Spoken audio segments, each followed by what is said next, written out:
gas muna. Para sisiklab agad. Oh, Kasi pag papel matagal. gas. Pansindi.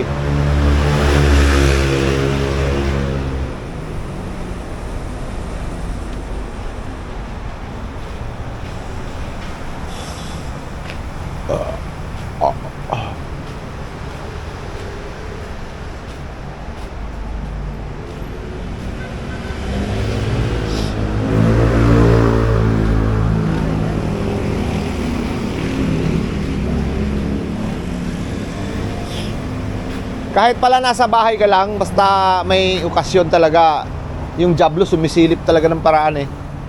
Mo kahapon. Di ba hindi naman ako lumalabas? Kasi ayoko lumabas eh. Kasi talagang Ang sumilip sa'yo. inano ko talaga yung sarili ko. Hinanda ko talaga. Napagalitan ko yan ako kahapon. Eh, siyempre, muntik kami mag-away, muntik na kayo mag-away ng misis ko. Buti, tinigil ko ka sarili ko, sabi ko, uy, yung Diablo, kumana ah. Tapos, lumabas na naman ako kasi may nagtawag. Anak naman ni, grabe yung bata na yun. Parang si Lablab ang utak, yung anak ni John Ray. Oo, parang utak Lablab yun. Pero ang utak niya ba, yung exotic ba? Anak ni John Ray. Nasaksakin niya nga ni nanay niya, may dali sa panay. Pedro.